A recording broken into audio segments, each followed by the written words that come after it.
This was the opening move by Pragg playing with white against the one and only Mr. Niemann, the man with the power. He responds d5, blitz chess. It's online on chess.com. Titillating Tuesday, weekly tournament. They get 3 minutes each plus 1 second a move. And of course, Pragg coming off the back of a massive victory in Tartar Steel. His tail's up. Wait till you see what he did this tournament. First, let's watch how he absolutely smoked the moke. Let's dive in. G3, something's about to fianchetto. Knight C6 in response, D4, and Bishop F5. A Jabava London in reverse from hands. Big expert on that opening. He's even got a course which Magnus regularly peruses. He's of course a long-term subscriber of gmhands.com. Let's crack on with the game. The bishop fianchettos, sanity prevailing. This knight hops in. You're about to get bamboozled, so this knight sidelines itself. Covers, but fear not, it's headed back into the game. Castles, bishop e7, and bye-bye pony. Get out my house, kicking it back. Queen b3, pawn about to drop, so covered, and of course you foray forth with that knight. Ask the question, which one's gonna blink first? You know, it's like a big jousting competition. We saw a lot of that at the World Chess Championship, and after knight f6 not capturing, you know, you would have allowed the pawn here, makes the development difficult. We don't yet see captures. Shattering the pawns, yes, whoops, but opening the rook. So instead, Queen a4, moving the queen for a second time, but putting on the huge pressure. Does Hans respond, move the knight, defend it? No, he just castles, actually the top move of the Stockness monster. Giving up an entire pawn, what a play, but this is dangerous of course. You have to make it work or you're just a pawn down. So a5 is now played. We get queen a4 before it can be kind of locked out or something weird, who knows, right? Now c5 played, and of course the pieces are a bit offside. This is why Hans has got that huge compensation for the pawn. The knight desperately scrambles back into the game.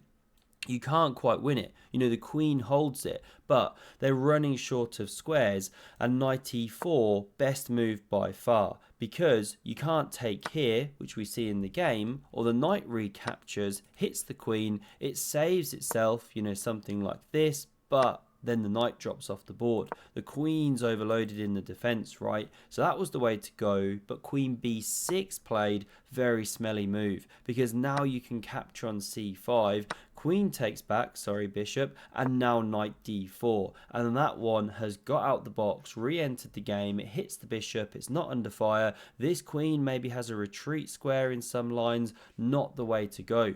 Bishop g6 saves that one and the pawn structure, but now knight b3, and you double whammy, the bishop on c5 and the pawn on a5. It's why you can't play the bishop back. This one simply drops. So that's why we get the rook sliding over, covering the pawn, but given the miss. You know, the engine wanted something more active, somewhere with the queen. Was it queen d6? I forget, but long story short, white was always a bit better, but especially here, after captures, queen recaptures, bishop e3, that one slides back, and bang, the explosive c4 on the board, and there's big problems down the long diagonal. You should play that master blaster to the c file, but this one is played really natural, going after the pawn, but now takes, knight takes, and whack, you swap off the bishop pair, but because of this simple tactic, bishop f4, and Hans is getting absolutely smoked out here. He saves the queen, of course, rook drops, rook takes back here, 2 pawns under fire, which one to cover? Well, here we see the very pragmatic rook e1 covering that one, therefore not allowing black to have the passed pawn. Yes, this drops, but now this drops, and no time to take on e2 with the rook, or you take off, queen recaptures, this one slides in, and you're getting branked. So that's why h6 is played, to give the king some room, don't get back ranked. Now we see the central pawn drop, and what about Audrey the runner? Going down the board here. Rook takes on e2 is now played. Rook takes back, this queen takes, and of course your only hope as black is to try and set up some nastiness on the light squares. So queen d1 played to fight against it. You have to keep the ladies on, go for some play. Queen b3 insists, queen c6 insists back, f3 to cover the king, and now check, king g2. This queen centralizes like a black widow spider, but rook f1 really covers that king, snug as a bug in a rug, and also the pawn here. h5 played, of course, trying to create some play down here. h4 in response, therefore. Bishop f5, rook f2. This queen slides in, but it's really just thrashing like a shark in a tank, completely trapped. We get rook b2, sorry, queen b2. I'm all over the shop. It's been a long mushrooms. Bishop e6 hits the pawn, and now I love this. What does Pragg do? Obviously the move, push 'em baby, a phrase more epic than the throw of the man who invented the saying, we love Yasser, what a guy he was and what a runner.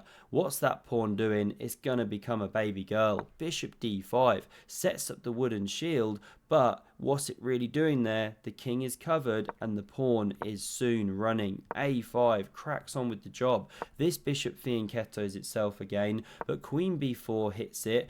Now queen c6, this one slides in, again offers the exchange. Hans resists, now the pawn marches, bishop c6, a7, it's one square away. The queen gets out of dodge here, but now we get check down here. g6 is played, this one centralizes. Now they finally come off the board because Hans does win a pawn here, but after king h2, f5, here we see resignation after rook e2, because you're simply threatening to take the bishop, mate the queen, and if you keep this one on the board, you know, something like this, where you just slide on in, hit it, eventually mate the queen, that's no good, it's in the delivery suite, you chop it off the board, but here you're a rook to the good, right? I think Pragg knows how to win this one from here. This was the final position, and look at the results on screen. Pragg turned up a round late and still finished on 9 out of 10. Only lost the last game to Liam Lee, and it was an absolute wackiness of a game. Agadmator covered it earlier tonight in case you want to watch that one.